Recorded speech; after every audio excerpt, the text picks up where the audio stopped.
Dirt is any matter considered unclean, especially when in contact with a person's clothes, skin, or possessions. In such cases, they are said to become dirty. Common types of dirt. Oh, I'm not even playing with game audio. I was just at the Enderman farm. In such cases, they are said to become dirty. Common types of dirt include debris, scattered pieces of waste or remains, dust, a general powder or of organic or mineral material, filth, foul matter such as excrement, grime, a black ingrained dust such as soot, soil, the mix of clay, sand, and hummus, which hummus? Like the dip? Which lies on top of bedrock. The term soil may be used to refer to unwanted substances of dirt that are deposited onto surfaces such as clothings. Etymology. The word dirt first appears in Middle English and was probably borrowed from the Old Norse drit, meaning excrement. Exhibitions and studies. A season of artworks and exhibits on the theme of dirt was sponsored by the Wellcome Trust in 2011. The centerpiece was an exhibition at the Wellcome Collection showing pictures and histories of notable dirt such as the Great Dust Heap at Euston and King's Cross in the 19th century and the Fresh Kills landfill, which was once the world's largest landfill. Like, bro, we've got a huge heap of dirt from some cool place. Friggin' dirt. Oh, that's great.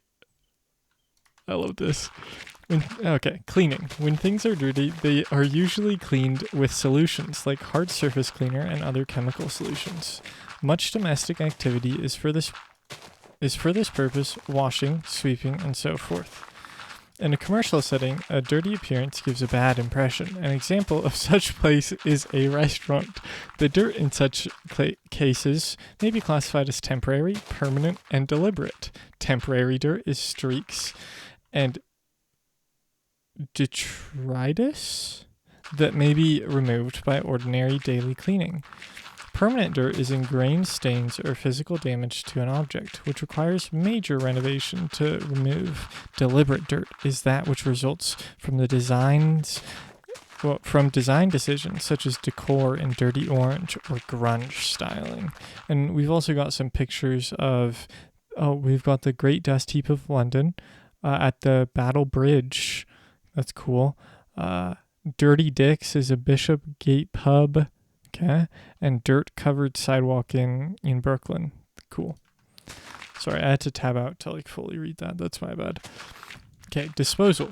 As cities developed, arrangements were made for the disposal of trash through the use of waste management services.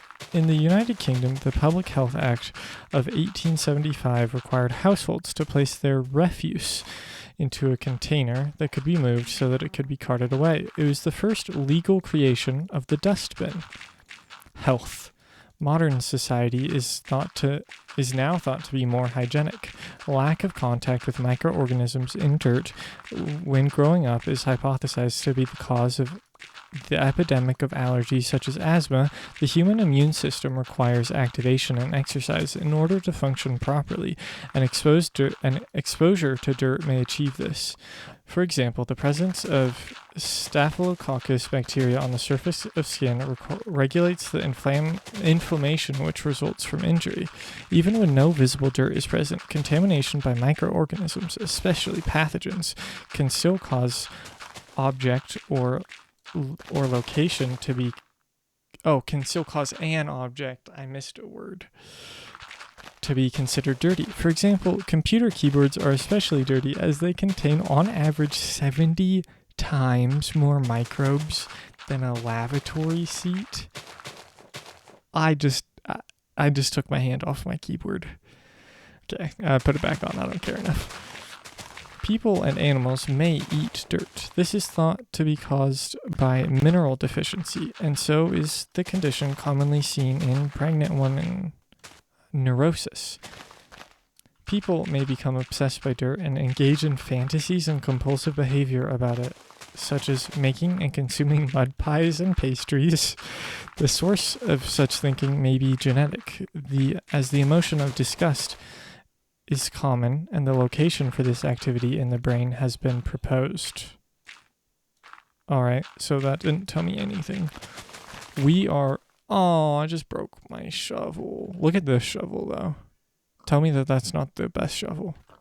Okay, we're pivoting, and I'm going to read the entire thing of soil now, because dirt just, it ran out. There wasn't enough on dirt, I guess.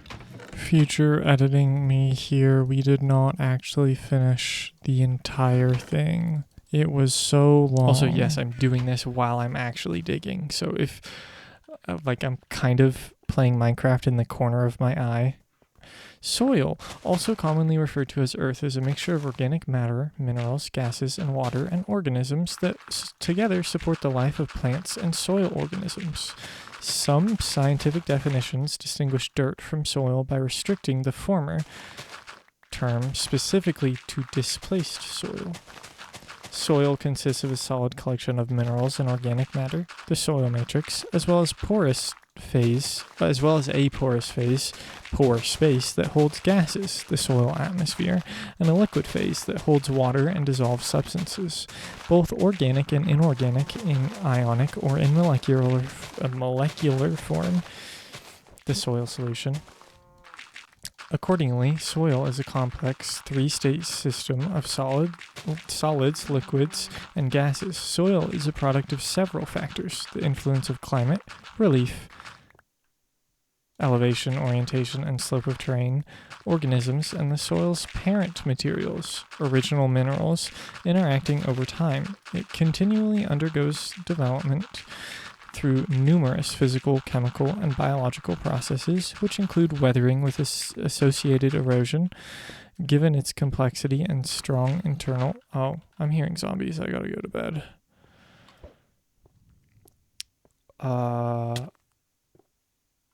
Given its complexity and strong internal connectedness, soil ecologists regard soil as an ecosystem. That's actually something that I just learned there. Most soils have a dry bulk density of soil taking into account voids when dry, between 1.1 and 1.6 grams per cubic centimeter. Though the soil particle density is much higher in the range of 2.6 to 2.7 grams per cubic centimeter, though the little of the soil of the planet... Okay, what am I saying?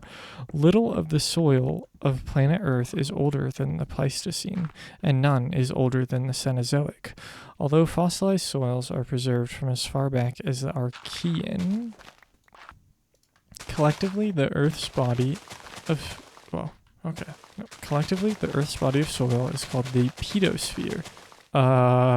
The pedosphere interfaces with the lithosphere, the hydrosphere, sphere, and the atmosphere, and the biosphere. Soil has 4 important functions: as a medium for plant growth, as a means of water storage, water supply, and water purification, as a modifier of Earth's atmosphere, and as a habitat for soil organisms. All of these functions, in their turn, modify the soil and its properties. Soil science has 2 basic branches of study: edaphology and pedophology. Edaphology studies the influence of soils on living things. Pedology, I mispronounced that the first time, focuses on the formation, description, morphology, and classification of soils in their natural environment. In engineering terms, soil is included in the broader concept of regolith, which also includes other loose materials that lies above the bedrock. The loose material that lies above. Okay. As can be found on the moon and other celestial objects. Functions. Soil acts as an engineering medium, a habitat for soil organisms, a recycling system for nutrients and organic wastes, a regulator of water quality, a modifier of organic... Whoa, I lost my place. A modifier of atmospheric composition, and a medium for plant growth, making it critically important for making it a critically important provider of ecosystem services, since soil has a tremendous range of available niches and habitats. It contains a prominent part of the Earth's genetic diversity. A gram of soil can contain billions of organisms belonging to thousands of species, mostly microbial and largely still unexplored. Soil has a mean prokaryotic density of roughly 10 to the 8th organisms per gram, whereas the ocean has no more than 10 to the 7th prokaryotic organisms per milliliter gram of seawater. Organic carbon held in soil is eventually returned to the atmosphere through the process of respiration carried out by heterotrophic organisms, but a substantial part is retained in the soil. What am I saying? Oh my gosh. But a substantial part is retained in the soil in the form of soil organic matter. Tillage usually increases the rate of soil respiration, leading to the depletion of soil organic matters. Since plant roots need oxygen, aeration is an important characteristic of soil. This ventilation can be accomplished via networks of interconnected soil pores, which also absorb and hold rainwater, making it readily available for uptake by plants, since plants require a nearly continuous supply of water. But most regions receive sporadic rainfall. The water-holding capacity of soils is vital for plant survival. Soils can effectively remove impurities, kill disease agents, and degrade contaminants, the latter property being called natural attenuation. Typically, soils maintain a net absorption of oxygen and methane and undergo a net release of carbon dioxide and nitrous oxide. Soils offer plants physical support, air, water, temperature moderation, nutrients, and protection from toxins.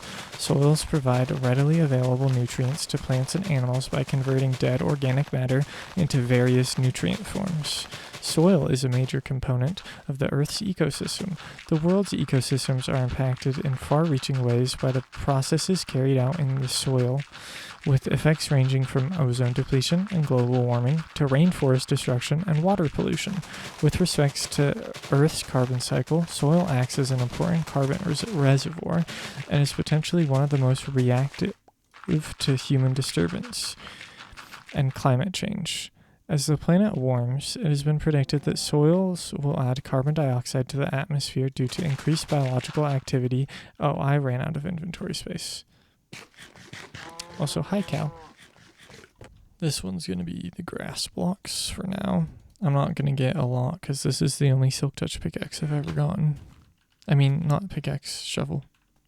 As the planet warms, it has been predicted that soils will add carbon dioxide to the atmosphere due to increased biological activity at higher temperatures, a positive feedback amplification.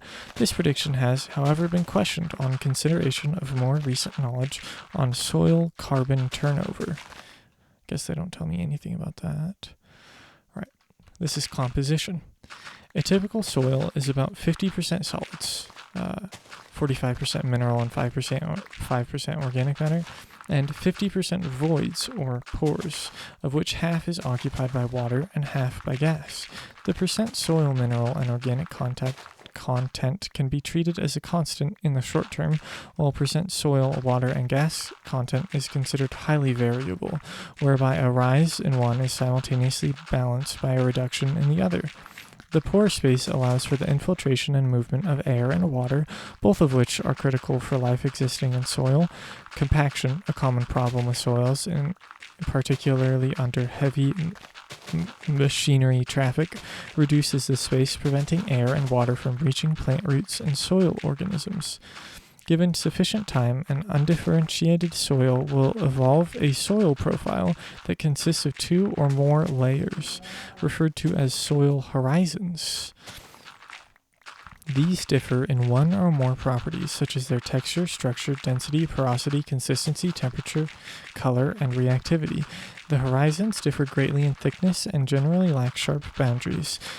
Their development is dependent on the type of parent materials, the processes that modify these parent materials, e.g. mineral weathering, and the soil forming factors that influence these processes. The biological influences on soil properties, e.g. bioturbation, are strongest near the surface, while the geochemical influences on soil properties increase with depth. Mature soil profiles typically include three basic master horizons, A, B, and C.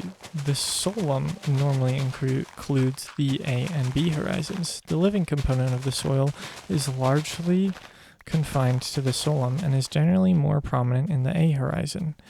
It has been suggested that the pedon, a column of soil extending vertically from the surface to the underlying parent material and large enough to show that the characteristics of all its horizons could be subdivided in the humipedon, the living part where most soil organisms are dwelling, corresponding to the humus form, the copedon, in intermediary position where most weathering of minerals takes place, and the lithopedon, in contact with the subsoil. The soil texture is determined by the relative proportions of the individual particles of sand, silt, and clay that make up the soil. To scroll down. The interaction of the individual mineral particles with the organic matter, water, gases, via biotic and abiotic processes, cause these particles to flocculate, stick together to form aggregates or PEDs, or maybe that's PEDs. It's probably not PEDs. Soil isn't like taking steroids. Where these aggregates can be identified, a soil can be said to be developed and be described further in terms of color, porosity, consistency, reaction, in parentheses, acidity, etc. Water is a critical agent in soil development due to its involvement in the dissolution, precipitation, erosion, transport, and deposition of the materials of which a soil is composed. The mixture of water and dissolved or suspended materials that occupy the soil pore space is called the soil solution. Since soil water is never pure water but contains hundreds of dissolved organic and mineral substances, it may be more accurately called the soil solution. Water is central to the dissolution, precipitation, and leaching of minerals from the soil profile. Finally, water affects the type of vegetation that grows in a soil, which in turn affects the development of the soil. A complex feedback which is exemplified in the dynamics of banded vegetation patterns in semi-arid regions. Soils supply plants with nutrients, most of which they are held in place by particles of clay and organic matter, colloids, and the nutrients may be absorbed on clay mineral surfaces, bound within clay minerals, absorbed, or bound within clay compounds as part of living organisms or dead soil matter, humus. The hummus it's getting to me, man. I thought that was like garbanzo beans mashed up, you know? These found nutrients interact with soil water to buffer the soil solution composition, attenuate changes in the soil solution, as soils wet or dry out, as plants take up nutrients, as salts are leached, or as acids or alkalis are added. Plant nutrient availability is affected by soil pH, which is a measure of the hydrogen ion activity in the soil solution. Soil pH is a function of how many soil-forming factors and is generally lower, more acidic, where weathering is more advanced. Most soil... Okay, I'm going insane. This is so hard to play Minecraft. It is kind of mindless, but still, I'm reading while I'm digging. Okay. Most plant nutrients, with the exception of nitrogen fixed from the atmosphere, originate from minerals that make up the soil parent material. Some nitrogen also originates from rain as dilute nitric acid and ammonia, but most of the nitrogen is available in soils as a result of nitrogen fixation by... Okay, sorry, I gotta put this in and then focus on what that word says. By diazotroph bacteria, e.g. cyanobacteria with heterocysts, Clostridium. Once in the soil plant system, most nutrients are recycled through living organisms, plant and microbial residue. Oh my god. residues, soil organic material, and mineral-bound forms, humus. And the soil solution, both living and soil organisms, microbes, animals, and plant roots, and soil organic matter are of critical importance to this recycling and thereby soil formation. Sorry, I have to scroll down.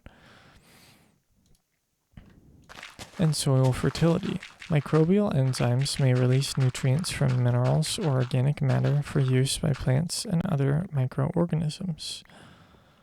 Sequester, incorporate them into living cells, or cause their loss from the soil by volatilization, lost to the atmosphere as gases, or leaching. I'm going to lock in while I mind this. Guys, this is counting as an episode for today and tomorrow. I'm going to do this all in one episode, and I am not uploading tomorrow. This is it. I'm sorry. I just scrolled down and looked at how much more is left of the Wikipedia article. Oh, God. Soil is said to be formed when organic matter has accumulated and colloids are washed downward, leaving deposits of clay, humus, iron oxide, carbonate, and gypsum, producing a distinct layer called the B horizon. Hey, we learned about that earlier. This is a somewhat arbitrary definition, as mixtures of sand, silt, clay, and humus will support biological and agricultural activity before that time. These constituents are moved from one level to another by water, leaching, and animal activity, bioturbation. As a result, layers, horizons, form in the soil profile. The alteration, weathering, and movement of materials within a soil causes the formation of distinct soil horizons. However, more recent definitions of soil embrace the soils without any organic matter, such as those regoliths that formed on Mars, and analogous conditions in planet Earth deserts. Whoa, that was hard to read. An example of the development of soil would begin with the weathering of lava flow bedrock, which would produce the purely mineral-based parent material from which the soil texture forms. Soil development would proceed most rapidly from bare rock of recent flows in a warm climate under heavy and frequent rainfall. Under such conditions, plants in a first stage nitrogen-fixing lichens and cyanobacteria, then epilithic higher plants become established very quickly on a basaltic lava, even though there is very little organic material. Basaltic minerals commonly weather relatively quickly, according to the Goldic dissolution series. The plants are supported by the porous rock as it is filled up with nutrient-bearing water that carries minerals dissolved from the rocks. Crevices and pockets, local topography of the rocks, would hold fine materials and harbor plant roots. The developing plant roots are associated with mineral-weathering mycorrhizal fungi. I think is that root fungi? That sounds familiar from a rabbit hole I've gone down, that assist in breaking up the porous lava, and by these means organic matter and finer mineral soil accumulate with time.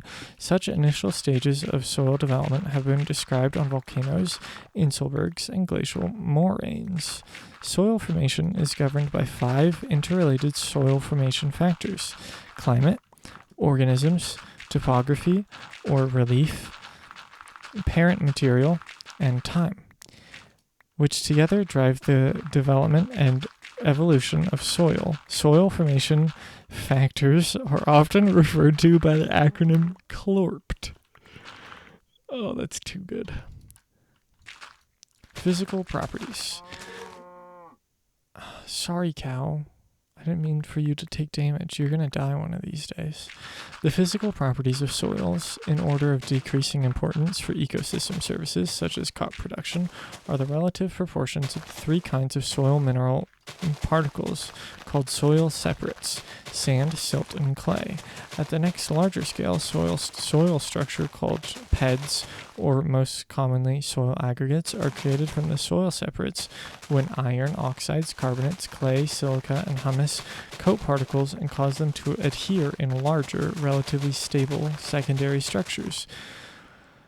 Soil bulk density, when determined at standardizing moisture conditions, is an estimate of soil compaction. Soil porosity consists of the void part of the soil volume and is occupied by gases or water. Soil consistency is the ability of soil materials to stick together. Soil temperature and color are self-defining. Okay. Wow. So helpful.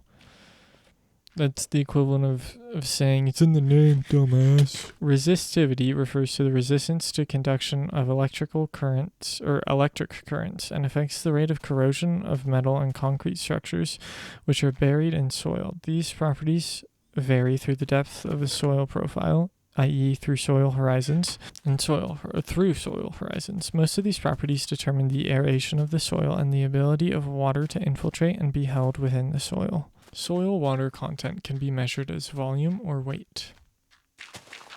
Soil moisture levels in order of decreasing water content are saturation, field capacity, wilting point, air dry, and oven dry. Field capacity describes a drained wet soil at the point water content reaches equilibrium with gravity. Irrigating soil above field capacity risks percolation losses. Wilting point describes the dry limit for growing plants. During growing season, soil moisture is unaffected by plant functional groups or species richness, while it varies with species composition. Available water capacity is the amount of water held in a soil profile available to plants. As water content drops, plants have to work against increasing forces of adhesion and sorptivity to withdraw water. Irrigation scheduling avoids moisture stress by replenishing depleted water before stress is induced. Capillary action is responsible for moving groundwater from wet regions of the soil to dry areas. Sub-irrigation designs, e.g. wicking beds, sub-irrigated planters, rely on capillarity to supply water to the plant roots. Capillary action can result in an evaporative concentration of salts, causing land degradation through salination. Soil moisture content, or soil moisture measurement, measuring the water content of the soil, can be expressed in terms of volume or weight. Can be based on in situ probes, e.g. Okay, I'm going insane. Capacitance probes, neutron probes, or remote sensing methods. Soil moisture measurement is an important factor in determining changes in soil biological activity. Okay, I can at least lock in for soil gas. The atmosphere of soil, or soil gas, is very different from the atmosphere above. The consumption of oxygen by microbes and plant roots and the release of carbon dioxide decreases oxygen and increases carbon dioxide concentration. Atmospheric CO2 concentration is about 0.04%, but in the soil pore space it may range from 10 to 100 times that level, thus potentially contributing to the inhibition of root respiration. Calcareous soils regulate CO2 concentration by carbonate buffering, contrary to acid soils, in which all CO2 respired accumulates in the soil pore system. At extreme levels, CO2 is toxic. This suggests a possible negative feedback control of soil CO2 concentration through its inhibitory effects on root and microbial respiration, also called soil respiration. In addition, the soil voids are saturated with water vapor, at least until the point of maximal hydroscopicity, beyond which a vapor pressure deficit occurs in the soil pore space. Adequate porosity is necessary, not just to allow the penetration of water, but to allow gases to diffuse in and out. Movement of gases is by diffusion, from high concentration to lower, the diffusion coefficient increasing with soil compaction. Oxygen from above atmosphere diffuses in the soil where it is consumed, and levels of carbon dioxide in the excess of above atmosphere diffuse out with other gases, including greenhouse gases, as well as water vapor. Soil texture and structure strongly affect soil porosity and gas diffusion. It is the total pore space porosity of soil, not the pore size. Sorry, was half looking at Minecraft, and so I was basically digging out randomly. All right.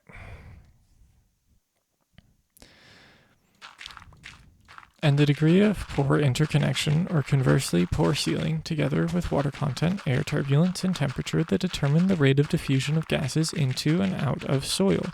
Flaky soil structures and soil compaction, low porosity, impede gas flow, and a deficiency of oxygen may encourage anaerobic bacteria to reduce strip oxygen from nitrate, that's NO3, to the gases N2 and N2O and NO.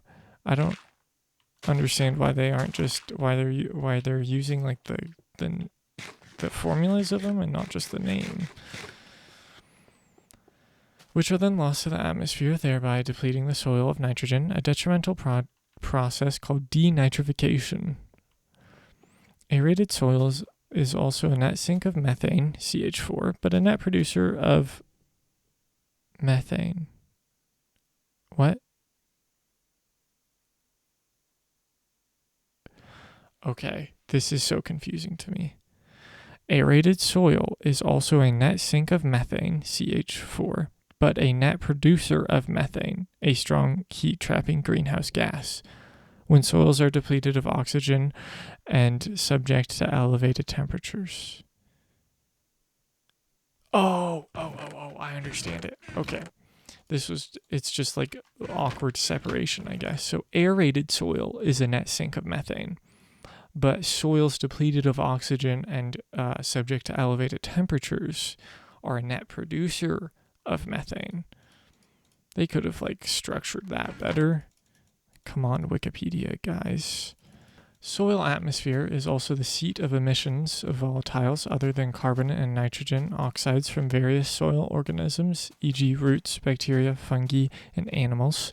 These volatiles are used as chemical cues, making soil atmosphere the seat of interaction networks, playing a decisive role in the stability, dynamics, and evolution of soil ecosystems. Biogenic soil volatile organic compounds are exchanged with the above-ground atmosphere, in which they are just 1 to 2 orders of magnitude lower than those from above-ground vegetation. Humans can get some idea of the soil atmosphere through the well-known after the rain scent, when infiltrating rainwater flushes out of the whole soil atmosphere after a drought period, or when soil is excavated, a bulk property attributed in a reductionist manner to a particular biochemical compound such as petrichor or geosmin. Okay, I can at least get through solid phase, in parentheses, soil matrix. Oh no, my shovel is gonna die.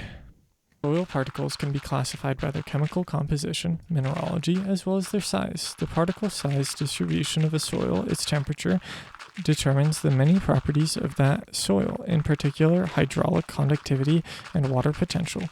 But the mineralogy of those particles can strongly modify those properties. The mineralogy of the finest soil particles, clay, is especially important. Okay, but what? You didn't tell me why it was important. All right. Soil biodiversity.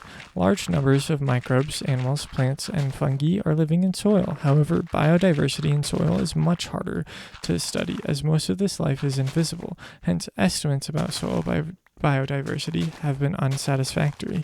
A recent study suggested that soil is likely home to 59 plus or minus 15% of the species on Earth in I'm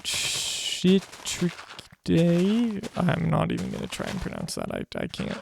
Have the greatest percentage, that's potworms, have the greatest percentage of their species living in soil, 98.6%, followed by fungi, 90%, plants, 85.5%, and termites, 84.2%. Many of the other groups of animals have substantial fractions of species living in soils, e.g. about 30% of insects and close to 50% of arachnids. While most vertebrates live above ground, ignoring aquatic species, many species are fossorial, they live in soil, e.g. moles, pocket gophers, voles, blind snakes. blind snakes, an adaptation to subterranean life thought to be inherited from past global ecological crises. The chemistry of a soil determines its ability to supply available plant nutrients and affects its physical properties and the health of its living population. In addition, a soil's chemistry also determines its corrosivity, stability, and ability to absorb pollutants and to filter water. It is the surface chemistry of minerals and organic colloids that determine the soil's chemical properties. A colloid is a small insoluble particle ranging in size from 1 nanometer to 1 micrometer, thus small enough to remain suspended by Brownian motion in fluid medium without settling. Most soils contain organic colloidal particles called humus, as well as inorganic colloidal particles of clay. The very high specific surface area of colloids and their net electrical charge gives soil its ability to hold and release ions. Negatively charged sites on colloids attract and release cations, in what is referred to as cation exchange. Cation exchange capacity is the amount of interchangeable cations per unit of weight of dry soil and is expressed in terms of milliequivalents of positively charged ions per 100 grams of soil or centimoles of positive charge per kilogram of soil, C mole, and then subscript C per kilogram. Similarly, positively charged sites on colloids can attract and release anions in the soil, giving the soil anion exchange capacity. Oh, that was just the first blurb of chemistry. There's like 3 times that amount on just cation and anion exchange. So, hi, hello, future editing me here. I'm going to cut the rest of this video because it is not coherent. Like, I cannot get a sentence out. That's how bad it ended up being. So, see you guys. I'm gonna work on a really big video next.